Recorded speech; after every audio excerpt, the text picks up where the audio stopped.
also, I think Jacksonville is excited about the idea of film. So I say shoot stuff, grow your network. Those are the two most important things, because unless you are filthy rich, you don't have all the resources you need to make a movie. But there are people who do, and if you like you, they'll give it to you. That was Tim Driscoll, our guest today on Completely Booked. I'm Amanda. And I'm Gabby. Tim Driscoll is a film producer here in Jacksonville and has been a major force in cultivating the local film community. He's produced countless short films, features, and professional projects, and recently debuted his dark comedy feature film shot entirely in Jacksonville with a local cast and crew called Teardrop Goodbye, with mandatory directorial commentary from Remy Von Trout. He's the program director for the Jacksonville Film Festival, and he is heavily involved with other festivals, including the Jacksonville 48-Hour Film Project and the LOL JAX Film Fest. But one of the reasons we wanted to bring Tim on the podcast today is to talk about JAX Film Bar Mondays. Tim is instrumental in the group JAX Film Bar Mondays, which brings together Jacksonville's filmmaking community weekly in a casual mix of producers, actors, directors, writers, and technical experts. It's a non-pretentious, open-to-all weekly meetup for people who just want to make connections in the film realm, from novices to professionals. JAX Film Bar Mondays has led to amazing projects being made right here in Jacksonville. They also come up with creative challenges throughout the year that help to inspire filmmakers to get out there and make something. Tim tells us about all of this and more in our interview. So without further ado, here is our interview with Tim Driscoll.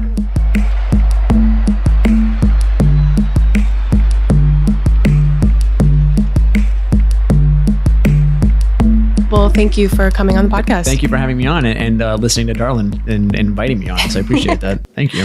Tell us a little bit about yourself. Sure, I can do that. Hello, listeners. My name is Tim Driscoll. I like this as a podcast for a library where you're supposed to read. You're going to listen to this. You don't get to read it. So my name is Tim Driscoll. I'm a local filmmaker and a dad and a husband. I should probably rearrange that order, but I usually introduce myself as a filmmaker. I am the de facto head of the Jacksonville Film Bar, which I'm sure we'll get into a little bit. And then, yeah, if it's film and independent in Jacksonville, I'm usually involved in some capacity because I'm selfish. Very cool.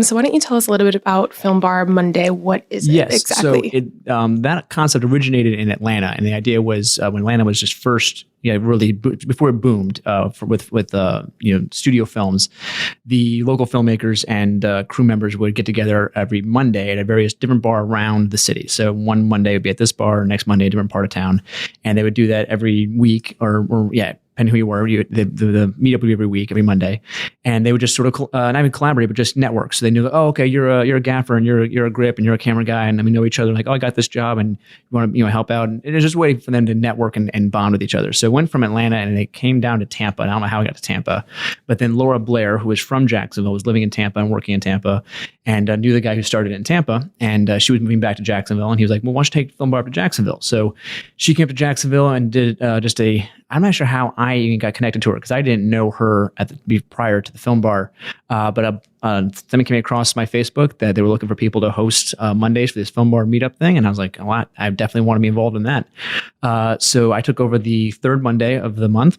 and I host the Wicked Barley. So if you live or work in that area, please come by Wicked Barley. I'll be there from 6 to close, and every film bar is that way. It's 6 to whenever the bar closes, and almost every bar is family friendly. So it's also, you don't have to be 21.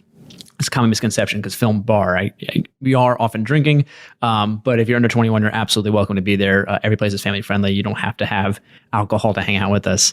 Every Monday around town. So the first Monday is at Bay Street Bar and Grill. Second Monday is at Casa Marina. Third Monday, Wicked Barley, like I mentioned. And the fourth Monday is at Hoptingers in Riverside. And when we have a fifth Monday, I think it's at Dick's Wings on Jungerman Circle in Orange Park.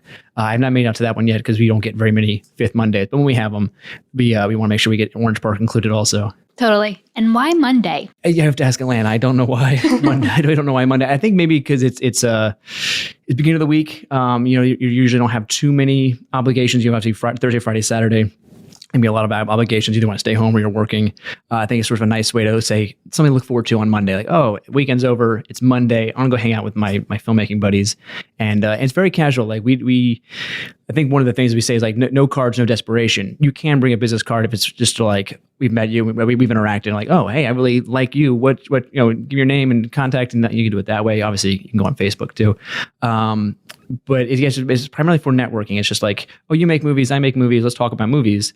And from that, we have made, I think this past year we made 60 films, and the year prior to that, I think we made 40. So we've gone up. It's been 100 films in the last 2 years, all short films, and yeah, which has been tremendous. I mean, obviously, that's a huge growth. Prior to Film Bar, Jacksonville had a film scene, but it was very niche and very scattered.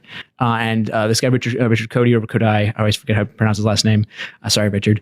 But he had started, I think, several years ago called the Jacksonville Short Showcase. It was a way to get filmmakers who had already made stuff together to screen their things and have it play out someplace other than the internet, which was tremendous. It did bring people together, but it was still everyone sort of make little pockets making their own movies and come together for a screening. And the film bars really helped people to interact and meet each other and say, oh, I like what you did here in that film. We should work together. And it's really helped break down some of the niches and cliques. And people still have filmmakers they like to work with because you get a shorthand. So that's fine. But the idea that we're going to break some of those walls down and cross-collaborate, cross-pollinate has been really tremendous. And we've had great success with new people working with each other and getting new ideas. And it's really exciting to see less cliques and more collaborative filmmaking, because that's what filmmaking is just collaboration. Mm-hmm. And it is open to everyone, whether you're a beginner or if you... Yeah. Absolutely. We have pros, guys who do this full time for a living. We have people who have never touched a camera in their lives, and it's for everybody. So certainly the film bar part of it, though, the hanging out, anybody can. You don't have to make movies. You don't even ever want to make movies, but you just like movies and want to talk about movies. Come out to Film Bar. If you're not a filmmaker, if you're a dancer, if you're a visual artist, come out to Film Bar, because like film, there's only one unique aspect to film art, and that's editing. Everything else that's done in film can be done in some other medium, whether it's photography, whether it's painting, whether that's theater and stage acting. Like all those other elements come together as part of film. Editing is the only thing that's unique to film. Mm-hmm. So I think filmmakers need to be around more and other artists, because they're going to have ideas, and dancers move differently. They tell stories through body movement. That's important for directing and blocking. Visual artists, paint or construct things often in the modern world and abstraction. I think those ideas are important for filmmakers, because you use a camera, move it, have an angle as you design a space. That's just visual art. And of course, photography has a very clear connection to film. But I think other filmmakers, other artists who aren't filmmakers, I think can benefit from being part of a Film Bar. And certainly Film Bar would benefit immensely from having artists who aren't specifically filmmakers. Right. And like authors, people that write. Yeah. Sorry, writers.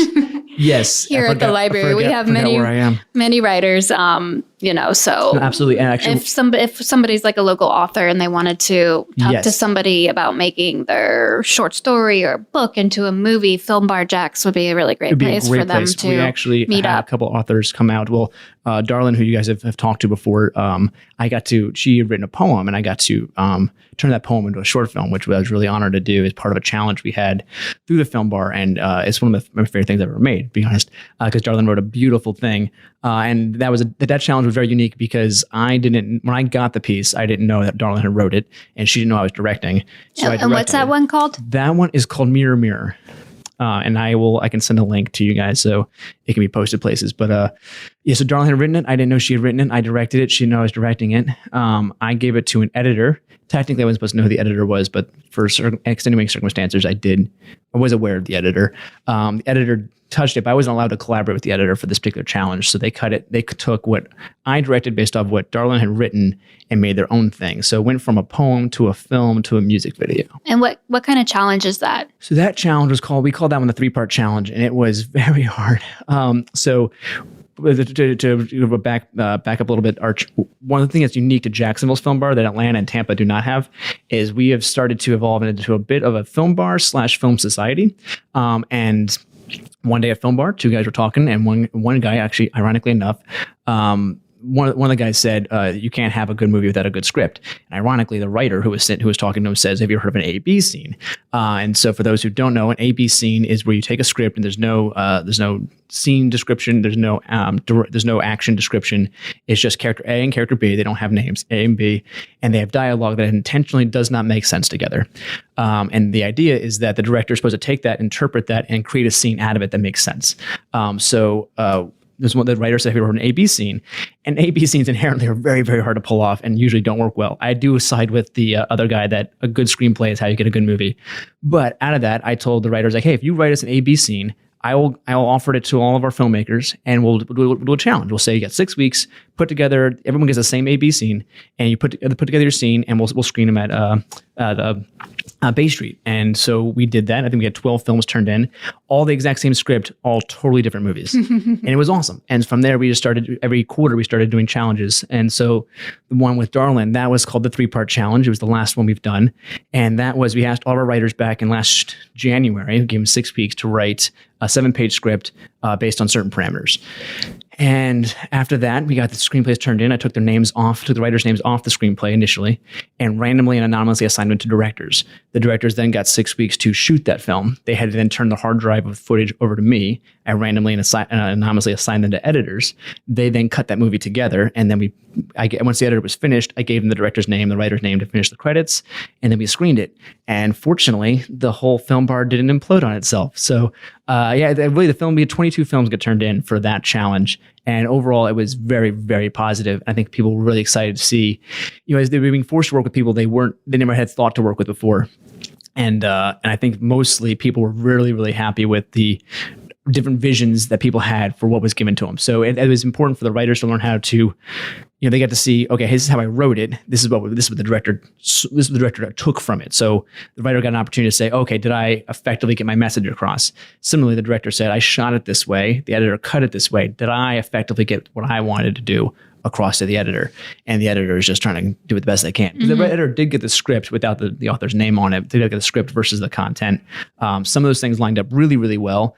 Unlike the one, I did 2 or 3 of them, and one of them, the editor got something was, I just didn't shoot at locations. Like the first one I got had like 5 locations, and I decided we're going to do it all in one space.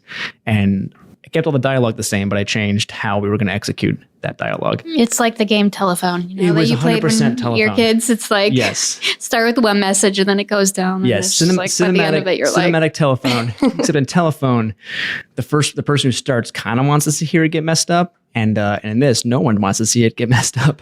But fortunately, like I said, almost every film turned out really, really well. And I think most of the writers and most of the directors were very happy with what the editor did at the end of the day. So that's unique to us. The other film bars don't have this. We do, which is another fun thing. And again, that's open to anybody. Like, so if you're a beginner, the challenges are designed for people to work on certain aspects of filmmaking.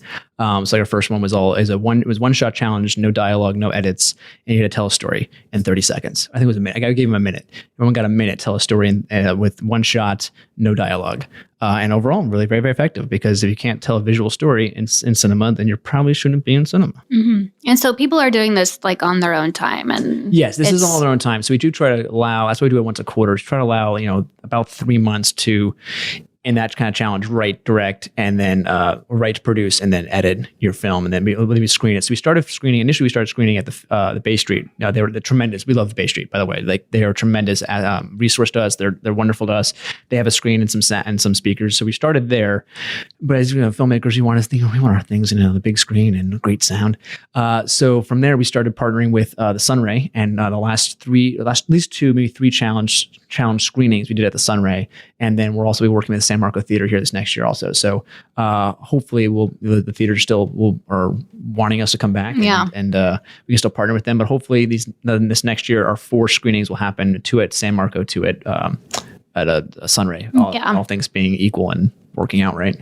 We partnered with Sunray for National Library Card Sign Up Month back in September. On. Great. Yeah, library card holders got a free popcorn when they went and saw a movie at a totally missed Sunray.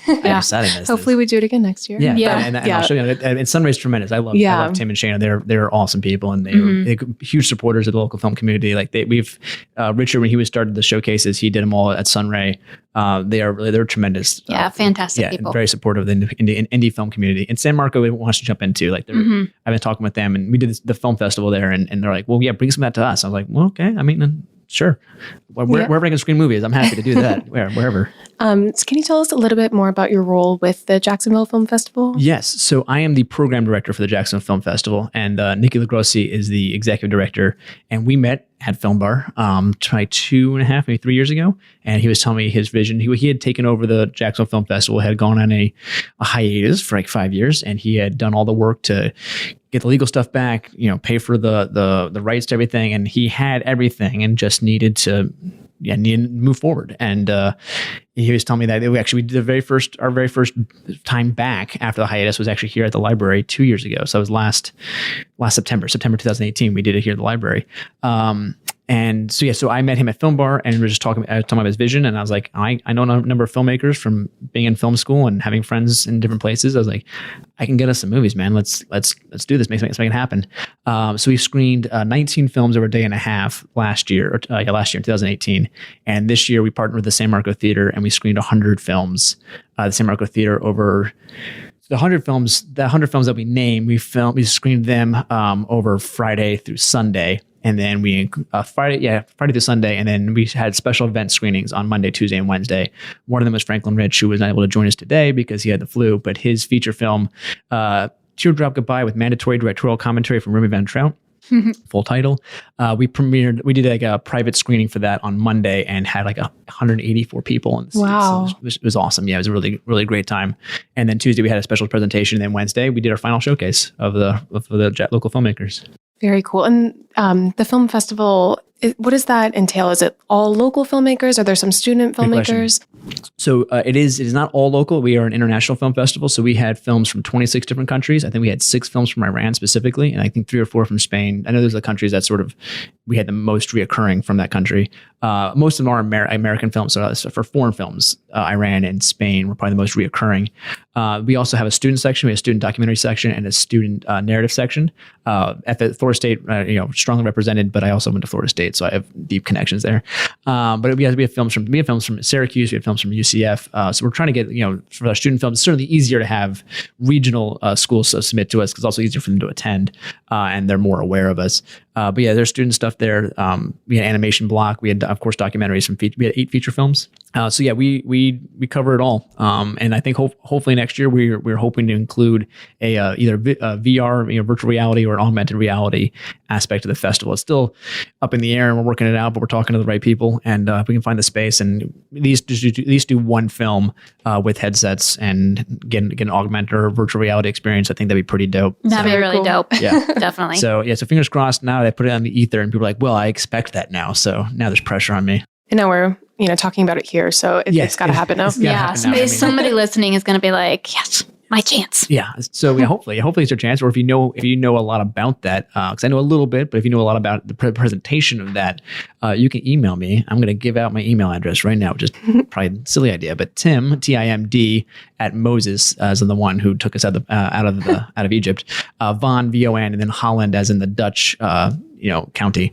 So Tim D at mosesvonholland.com. Please email me if you know how or want to be involved in our VR or AR presentation next year. Cool. Or other things, I guess, but specifically that. So our festival will hopefully be, we don't have the date set yet. We're still talking to the theater. We just finished like 2 weeks ago.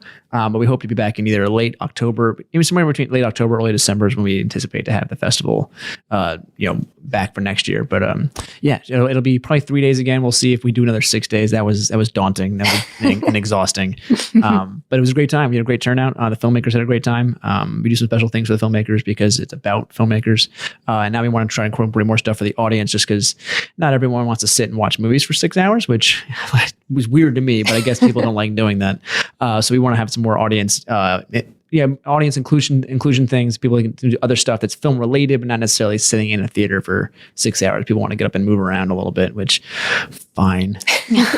And there are a lot of other film festivals that have kind of been born out of... Oh, absolutely. Yeah. So another film festival, I don't know if it was necessarily born out of Film Bar, but certainly they advertise in Film Bar a lot, and a lot of Film Bar participants take part in it. And that's the LOL JAX Film Festival with Adam and Monique. And they're awesome. I love those guys. They're huge champions of the local community. They of course have stuff in our showcases all the time. But that festival is usually in the beginning of August, and they do that. They first year did a Sunray, but now that they have a partnership with Mosh. So all the last year's screening was at Mosh. It was really cool at a party. The award ceremony was on the rooftop, which was super cool. They're great, and that's an awesome festival. Also, there's the Rendezvous Film Festival, which is run by Kim Murray, and that's technically out of Fernandina Beach area. But yeah, that festival is also in September. So August through November is very busy festival time for Jacksonville. So those are the three big ones. There's also the Southeast Regional, which just started. It'll be in its third year, I think, this next year, third or fourth year, and that's in June. And last year they had that at the Regal on near the avenues. And I believe it's going to be there again, but I'm not positive. Okay. And I think I've heard of like the Sleeping Giant. Oh, of course, yeah, Fest. Sleeping Giant. That's that Sunray with Tim. Yeah, I actually got. I can't believe I blanked on them. He let me program their Florida block last year, and so it'd be wonderful to let me do that again because I had a great time doing that. Florida / locals, but yeah, Sleeping Giant's awesome. You get some really cool stuff at Sleeping Giant. Yeah. Yeah. And then there's like the 24-hour film fest. 48. I was going to say that one sounds really cool. 48, and that's run also by Monique and Adam. They took that over last year, so they also screened that at Mosh, and that they are about to announce or just announced the dates. It's usually like end of May, early June is usually when that is. So you can register now. So 48filmfest.com or something. Google that. I don't know. I did the 48 years ago, and I'm too old now to keep doing that. And kids and stuff. You just have to shoot, produce, edit. It is everything. So yeah, Friday night at 7, they'll give you a prompt with a piece of dialogue you have to use. 2 character names. One of them you have to use. It's just like it's the male and female version of a character name. And then so you have prop, character name, and a line of dialogue that has to occur in the film, and then usually a genre. And then you have to write that, shoot it, and post it, and finish post-production before Sunday at like 6 or Sunday at 7, so 48 hours. And then they screen it about a week or so later. They'll do three different nights of screenings, depending on how many films get submitted. And then a week after that, they'll have like an award ceremony of the top 10 films. That's intense. Yeah, it's very intense. I've done the 48 twice, and it is exhausting. There's no sleeping at all. It's very hard. I don't want to do that anymore. Yeah. So do you do film as like a full-time job? Or I do, yes. So I'm a full-time editor for a company that does food in New York. Okay. I'm not allowed to actually officially say who they are, but they're a network that has food out of New York. So if we add those 2 words together and maybe you might switch them around. Yeah, you might be able to, if you just do some gymnastics with the words. I do social content for them, so I create stuff for them. For YouTube, Facebook, and Snapchat, Instagram. So I don't do anything that's on the actual television network, but I do stuff for their social content. And how long have you been doing film? I went to film school at a high school. So if you include that, since I was 18, so as I've been doing it as many years as as I was alive when I started. That's also for gymnastics. I've been doing film for 18 years. If you include going to starting at college professionally, I've been doing it for 14 years. Okay, very cool. And what are some of your favorite projects? I know the oh my gosh. Teardrop Goodbye? Yes. I wrote it down because I'm going to look it up. I'm going to have you say the whole title. I'm sorry. Just for fun, because it's so long and kind of obnoxious. Yeah, so Teardrop Goodbye with mandatory directorial commentary from Remy Van Trout. Yes. I was the producer on that film. So Franklin Rich wrote and directed it, and I was a producer on that. I think he wrote it in April of last year. We started producing it in May. We shot it through June and July, and then it was finished editing in November. And so that was an incredibly fast turnaround. So we're still doing some tweaks on it. It's not quite perfect, but it is very close to perfect. We just started submitting that to festivals. So certainly very proud of that project. I think that project can really do some interesting things. It is definitely a movie for film goers, filmmakers, and cinephiles. Like it's kind of complicated to explain, but I'm going to do it now. It is a movie within a movie. The movie you are watching is called Teardrop Goodbye. That's the movie you are watching with your eyes. And it is an intentionally bad horror coming of age story. Now, the movie that the audience is experiencing outside of just the visual is you're hearing Remy Von Trout, the director of Teardrop Goodbye, doing his directorial commentary about his bad movie. And he, through the commentary, is explaining about why everything went wrong. And none of it's his fault. So he's like, this has been wrong because of this person, this person, this person. He starts blaming the producer for all the things that went wrong. But he is in the booth that the producer owns. And so they get tired of him bad-mouthing the producer and his family. So they try to kick him out. But he locks himself into the booth and holds himself hostage with his own gun. And so the whole movie auditorially turns into a hostage negotiation movie while you watch a bad horror movie unfold. So if you like things like The Room or Birdemic or any of those classic bad films, then the film you're going to watch will be fantastic, because it's full of, for us, intentional mistakes, boom mics jumping in, background, and lack of continuity there, things of that nature, intentionally, like beautifully wonderful bad acting from our really very talented actors who are doing a phenomenal job being bad actors. Yeah, but that's all we have been seeing visually. Auditorially is a whole other animal, and it's very funny and very entertaining, especially if you like those things. There's a lot of deep cut, inside baseball kind of jokes about making movies. So if that's not your jam, then the movie might just be weird. It is weird. But if you like those kind of things, then Teardrop Goodbye with mandatory directorial commentary from Remy Van Trout it might just be for you. It sounds awesome. It is. It's very funny. It's also super weird. Yeah. So just want to preface all that. Is that the type that you like to film, or what are your favorite genres to film? That's a good question. I don't know if I have a genre specifically that I lean towards. I like movies about characters who are their antagonist. Something about them is the reason that things aren't working out. I certainly enjoy an action adventure movie where, Star Wars, where you have Darth Vader, who's a clear villain through most of that series. But films that I tend to be drawn to make are movies about characters who they are their own problem. And so it's sort of, I don't know, self-discovery, but it's self-improvement. So things like adaptation, I like a lot. Even Memento, like he's kind of his own problem. So those are the movies I tend to lean towards as far as things that I make is, characters who sabotage themselves. Mm-hmm. And do you have any favorite projects from when you were first starting out as a filmmaker that you look at and you may be cringing at like certain technicalities, but it still like stands today, aged well? Oh, aged well. So few aged well. I had one of my very first films that I made at film school was called Nobody Reads in Ohio. And it was pseudo autobiographical about between my freshman and sophomore year of college, I had gone to Ohio through this company to sell books door to door. And I was really not good at it. Like really not good at it. And instead of being just not good at it, I decided to believe that nobody reads in Ohio. And so that short film is about a book salesman going door to door, trying and failing to sell books, but really there's a lot of voiceover, sort of inner monologue, self-discovery stuff. So it is sort of a coming of age, self-realization of like what it is you want to do while doing the wrong thing kind of movie.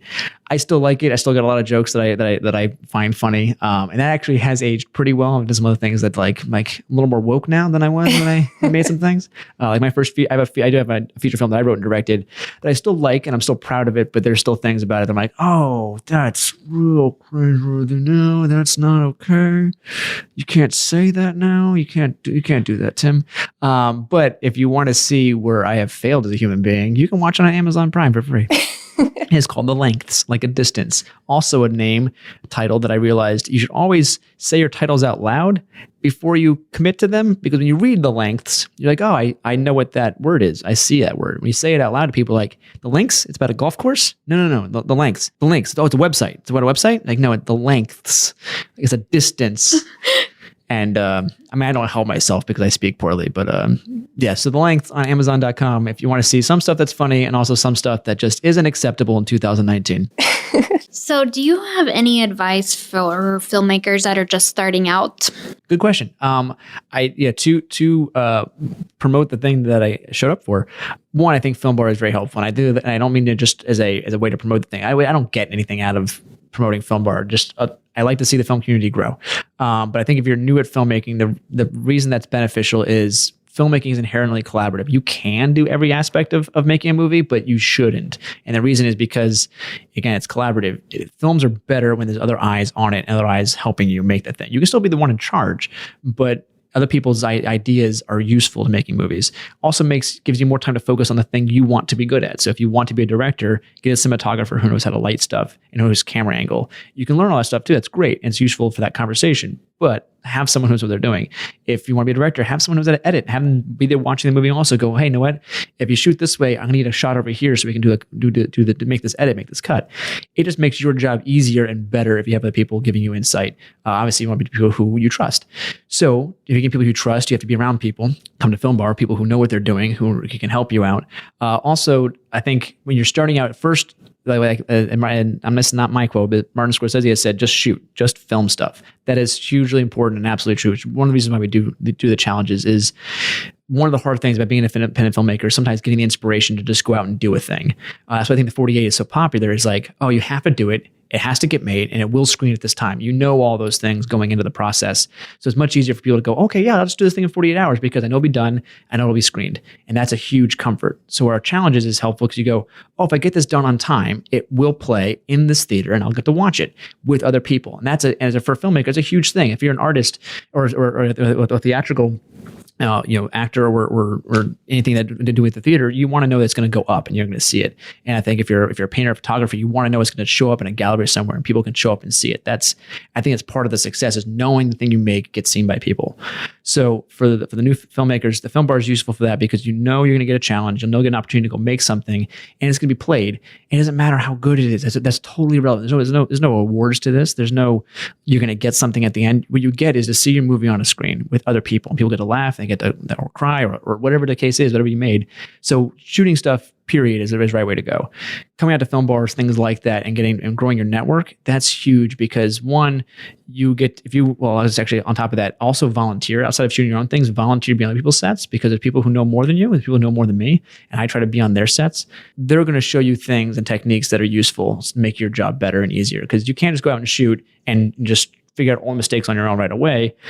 Sure. Or you can go be on some other people's sets and see mistakes they made or see the things they do that work. And you go, let me take that and apply it to what I do. So I say shoot stuff, grow your network. Those are the two most important things because unless you are filthy rich, you don't have all the resources you need to make a movie. But there are people who do. And if you like you, they'll give it to you. We made Teardrop Goodbye for virtually no money because we had a lot of social equity, both with our actors and our crew, but also with around town. And people wanted to see us make something and wanted to see it succeed. So we were able to get a lot of stuff that would otherwise cost tens of thousands and hundreds of thousands of dollars because people liked us and trusted us and believed we could do something. So I've been doing it for 14 years. So if you're just starting, you're not going to be able to get everything I can get. Unless you're filthy rich or deeply connected, and you might be. But otherwise, grow that network. It takes time, but what you know keeps you around, but who you know gets you there. Great advice. So absolutely. And I was going to ask, can you clear up some misconceptions that people have about the art of filmmaking, like the cost, how many people it actually takes on a crew? Sure. I think the most common misconception is, and even some beginner filmmakers, so to go back to them a little bit too, is a normal day on set is 12 hours. So just prepare for that. Now there's always the funny thing about film is you can ask any question about film and the answer is always it depends.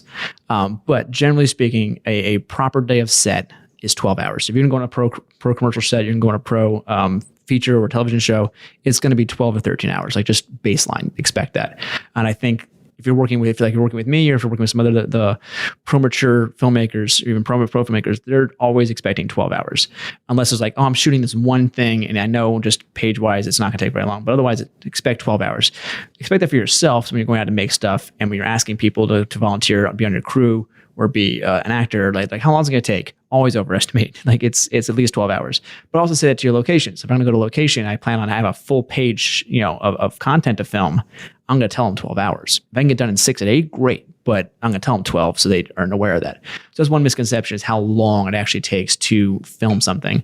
2, you need at least, I would say, 3 people at minimum. And obviously the more intricate or intense things you want to do, you might need more people, but you need at least 3 people. You should have someone on camera, you should have someone on sound, and then you're directing it. But that's the bare minimum. I would always have those 3 things because sound, actually, now leads me to this. Maybe the most important thing about film is actually sound. It seems counterintuitive because it's film and it's visual. But when you're watching a movie, the first thing you noticed that's wrong will be sound. And it's the last thing you'll forgive. We can forgive bad exposure. We can forgive bad acting. We can forgive clumsy writing. We will not forgive bad sound. No one wants to listen to things peak or drop on. They don't want to lean in and then bounce back because your levels are all over the place. They don't want to hear bad negative and bad room tone. Built-in room tone you add yourself. That's a different thing. But room tone that's just there because the mic's in the corner and is catching everything. No one wants to listen to that. And that is the biggest differential between a good movie and a bad movie. So always get good sound. So I would try to find a good sound person. You can get really expensive quality microphones. That's not hard. But yeah, good sound. Definitely get good sound. So as a programmer for films, what I try to tell everybody is if your sound is bad, I don't care what anything else is happening. You can have Leonardo DiCaprio in it. I still probably won't pick it because if I can't hear it or I can't tolerate listening to it, I don't want to play it. And sound seems to be the one thing that filmmakers are scared of. And they always neglect it. We'll fix it in post. We'll fix it in post, which is the common thing to say that we'll fix it in post-production. And it's you're not going to fix it in post-production. Yeah. Or it gets way more expensive. It takes way longer. So another common film saying is you can have it good, you can have it fast, or you can have it cheap. Pick 2. And then, if you don't do good sound, then it's going to take much longer. So if you want it fast, that's not happening. Yes, have good sound. I did my first feature film. For extenuating circumstances, we try to be conscientious of sound, but there were a number of places where we just failed to get even sound. And rebuilding that is tedious and long and can be very expensive. Certainly, if you don't have lots and lots and lots of money, it can just be more money than you want to spend to get your movie right. It's so much money. Definitely. Yeah. So you kind of specialize in short films, right? Yeah, it's short films are cheaper and faster. Feature films they take a long time to get done. They take just more money to get made. I would rather make features full time, but it's one hard. day, right? Yeah, one day, exactly. So I say I emphasize short films now because I can get it made faster. I can get it made cheaper. I can see where I went wrong quicker. And I can course correct for the next film. So I can get 4 or 5 short films made a year, maybe 6 films if I'm being really aggressive. I'm getting maybe 1 feature film made every 2 years between now granted Teardrop was crazy quick, but we're not really going to know if we did it right or not until we start hearing back from festivals, which will be another year as in that process.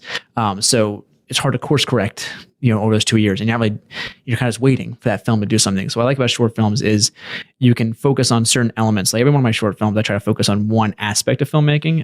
My most successful short films right now is a movie called The Itch, which is very graphic and gross. And that was kind of part of its intention, but it's about a guy who gets bit by a mosquito, and then he won't stop itching until he digs a hole through his arm. It's super gross. It's also kind of funny. It's not meant to be scary, but it is horrific. But my goal in that was, could I tell an entire story without moving the person just by camera angle? Could I convey enough information through camera angle and camera lens size to convey this idea? And according to festivals, it worked pretty well. And I still feel like it was pretty successful. But that was my goal. Is can I use cinematic language as opposed to movement to tell the story? I don't always do that. That was that one challenge for myself.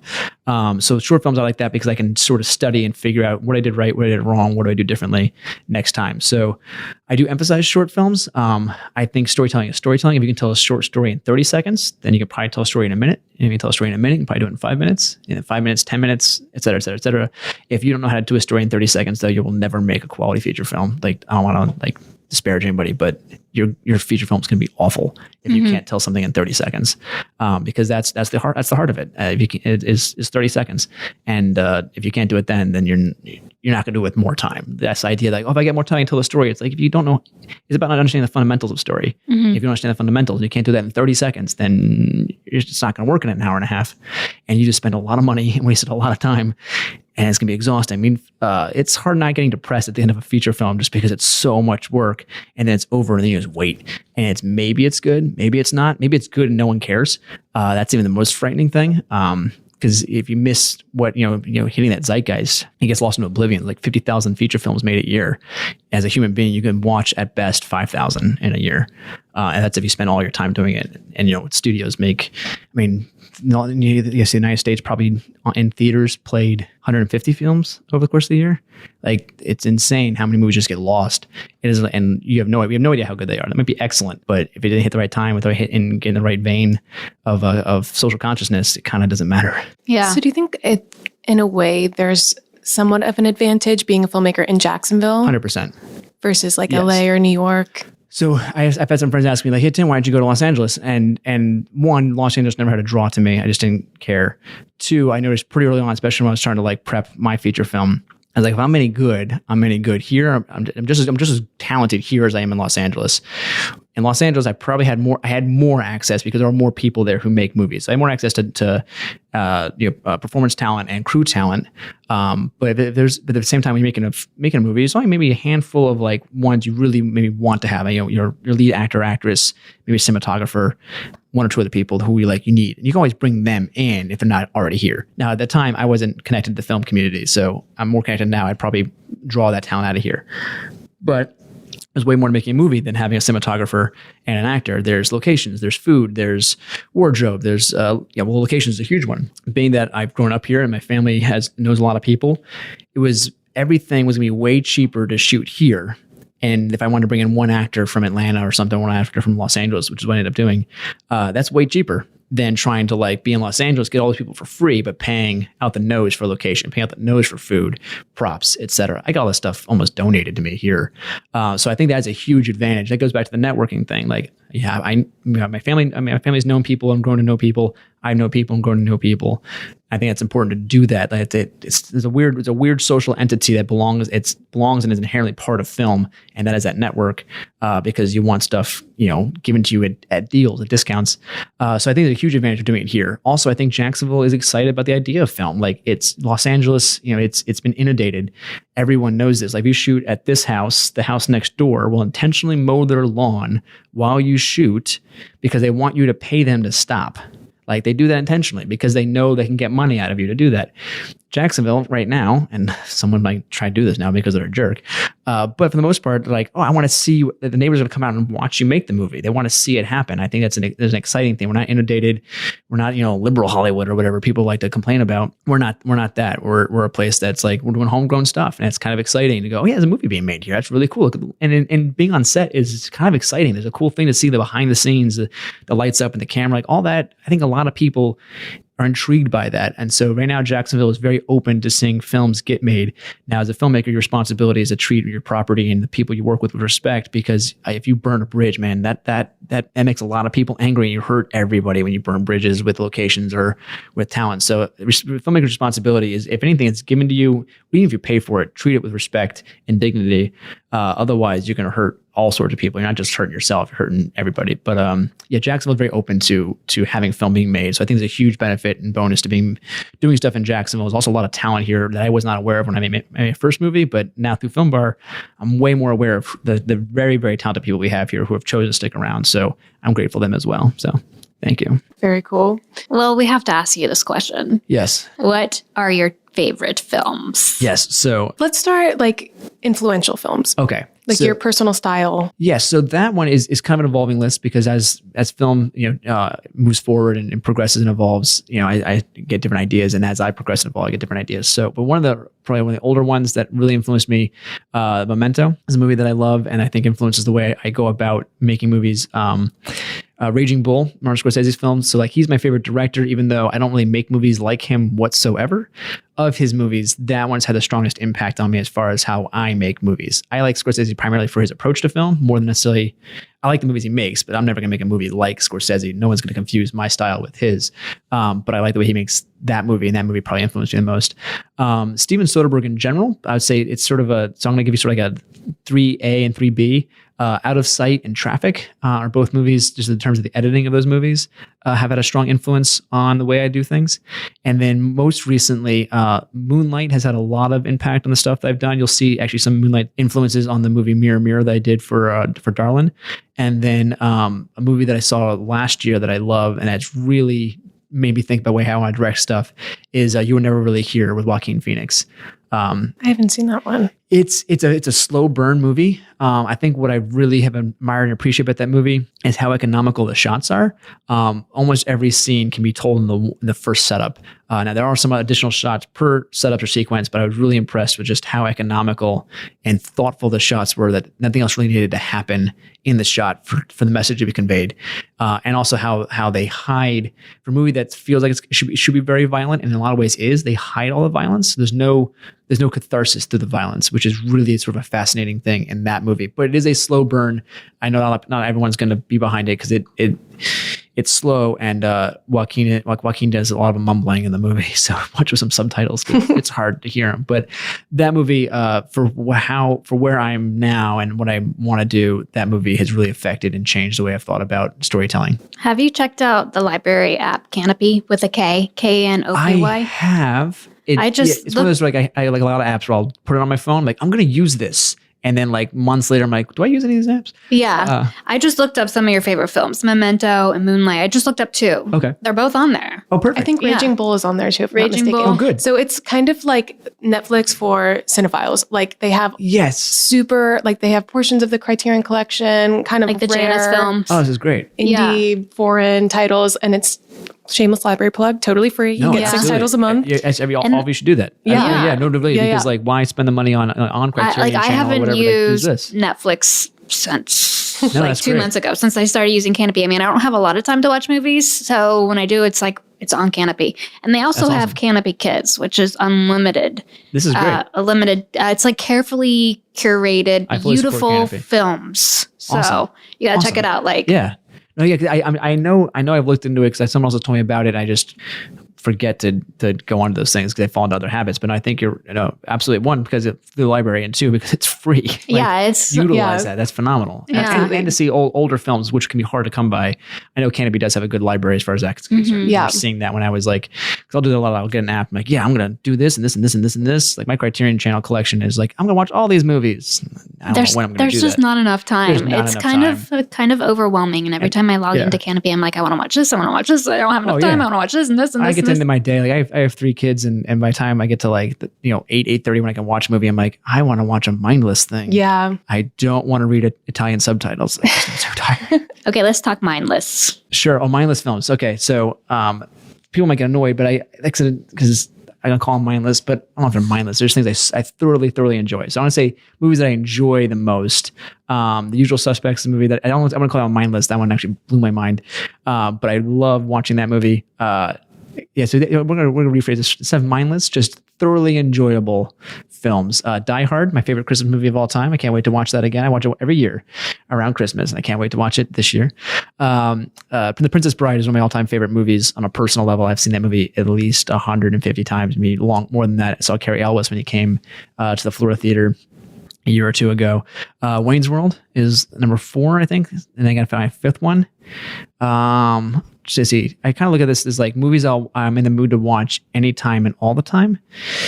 I'll probably watch Jurassic Park or Raiders of Oh the my Lost god, Ark. I knew you were going to say Jurassic Park. I just knew it. Yeah, probably because I'm a male of a certain age. I think it might be like how it happens. But Jurassic Park and Raiders of the Lost Ark. Those kind of I've always given you 6 a lot of these, but like that's my 2 Spielberg picks. Probably my two favorite Spielberg movies. But I grew up. I mean, Jurassic Park came out when I was 10, so now you know how old I am. And I'm the same. Okay, right on. Yeah, great. Okay, You and me. yeah. Let's do it. But Jurassic Park is definitely one of those movies that I can just always have on in the background. it's Like so if I easy. just want to like have sound on, I'm like Yeah, Jurassic Park. Jurassic Park. It's just a good one to have on. Oh, yeah. I cry every time I hear this song. I'm just like, start tearing. My kids are like, "What's wrong, Dad?" I'm like, "Just Jurassic Park, son. Just Jurassic Park." Something in my eyes. And we'll do one last category. I'm just curious, guilty pleasures, because I know I have a few movies that I don't know if I'd admit that like I love them so much, but this would take me a little bit longer to think about. and you don't have to have 5, maybe 3 if it's easier I'm trying to think of movies guilty pleasures, movies that I like that I should not like. Now I'm just drawing blanks because there definitely are movies that I like. I'm like, I shouldn't like this. I'm really drawing a blank on. What are some of the movies you guys like? Because that might prompt me also. And these kids like, I like Hot Tub Time Machine for some reason. Hot Tub Time Machine is fantastic. It's hilarious. I love that movie. I don't know. Unpopular opinion, I thought Spring Breakers was absolutely brilliant. I have not seen Spring Breakers Everybody yet. hated it. And it came out, I think people took it too seriously. And Sure. I was just like, this is so, I mean, and they used like all old Disney actresses, you know. Right. And Yeah. They really turned it on its head. It was thoughtful. Like it was Yeah. intentional. And everybody was like, oh, it was like intentionally bad. Sure. A movie that I really love, it's such a guilty pleasure, but a movie that I love that other people don't care for is a Soderbergh movie called Full Frontal, which sounds different than the title implies. It's a different movie than what the title implies. It is really not a particularly good movie, but I love the risk and practice Soderbergh took in that movie. Like, it's a weird movie. The editing is insane. It doesn't really work. The movie doesn't really work, but all the things he tried in the movie actually were huge influences on me, especially early on, that I love. But it's I love the movie, but it's not a particularly good movie. I just adore it. As some movies like that, I'm just drawing blanks on all sorts. I can only think of like good movies. I'm like, I like On the Waterfront. Be pretentious. But yes, that's it. But a Hot Tub Time Machine, I think, is fantastic. I'm a huge fan. I think 40-Year-Old Virgin is Judd Apatow's best movie, personally. I like that one so the most. I know people really like Knocked Up. I'm like, no, 40-Year-Old Virgin all day. I love that movie. I still like, I think Wedding Crashers was hilarious. These all remind me of a specific time in like late college where I was like watching all of these things. Yeah, like all those kind of, that comedy group. Guilty pleasure one that people that I really like that I don't know if people are going to enjoy, but The Girl Next Door that had Emile Hirsch and Oh, she was in 24. Alicia Cuthbert. And actually, Paul Dano's in that movie. Timothy Olyphant. There's a lot of like good names in that movie, but it is a very studio rom-com, high school coming of age kind of movie, and it's probably cheesy as all get out. But I do straight up love that movie. I really liked that movie when it came out. I remember I watched it with some film school friends. They're like, "This is awful," and I was like, "You're awful. It's great." Shit in your mouth. Yes, so there you go. Very nice. Well, thank you for... Yes. Is there anything else you'd like our listeners to know? And where can our listeners check out your work? So I have probably the best place. I'm on Moses Von Holland on YouTube, and then I think it's either Moses Von Holland or Tim Driscoll on Vimeo. I should know that better because It's Tim Driscoll because we looked it up earlier. Okay, thank you. Great. Did our research. These guys, research, not stalking, figured out where I am on Vimeo. So it's Tim Driscoll on Vimeo. I think most of my work ends up there. I kind of tend to go there more now because I used to want to try to get like the view counts, and I just don't care anymore now. I just try to be like, wow, this sounds crazy pretentious. I just send to festivals. That's where I think I have the best chance of being recognized or progressing. I've determined that the festival route's probably the best route for me, just because I don't put out enough content regularly enough for YouTube to be a viable option. And I'm still constantly sort of guessing at what the zeitgeist is. So for YouTube, as far as counts go, and Vimeo is just a better compression for playing films. That's why I like Vimeo specifically. But you can check out both. I know on YouTube I have a lot of old stuff, a lot of old sketch stuff that I did with some friends. I had a series called The Unemployed where I just filmed the whole. It was just me in front of my computer, acting like an unemployed man and coming up with weird things to make money on the internet. It's an absurd, hopefully funny thing, but I did it a long time ago. I was a much younger person. So yeah, YouTube has all the old weird stuff that I should probably regret and take down. And then Vimeo has the stuff that I'm more proud of. So that's where I can do that. So yeah, what was the other part of your question? You had? Anything else you'd like our listeners to know? Make movies. I don't know. Come out to Film Bar. Yeah, come out to Film Bar. If you ever want to meet up with me, if you want to interact with me at Film Bar, I am always so the 16th, December 16th is the last time I'll be officially hosting. I'm going to handing the hosting duties off to somebody else, so that I can free myself up. Because right now, because of my schedule, I had only ever been at the third Monday. I'll still probably usually be the third Monday. It's the closest to my house, but please come out to Film Bar regardless. And then, one thing, because of our challenges, what I've been doing with the Film Bar, as I mentioned earlier, we're kind of a hybrid of a film bar and then also a film society.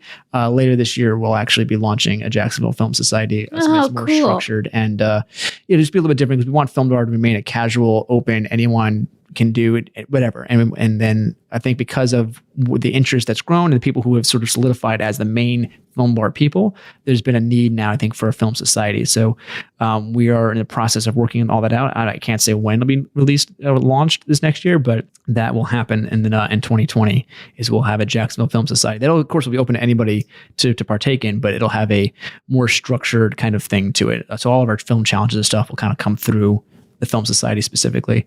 But yeah, so I guess that's one thing that the people I'm working with didn't want me to announce randomly today. Tough break. Now we got to make it happen, guys. Very cool. Well, thank you so much, Tim. It was an absolute pleasure. Guys. Yeah, I appreciate you guys letting me just rant and ramble. This is wonderful. My family doesn't let me do this.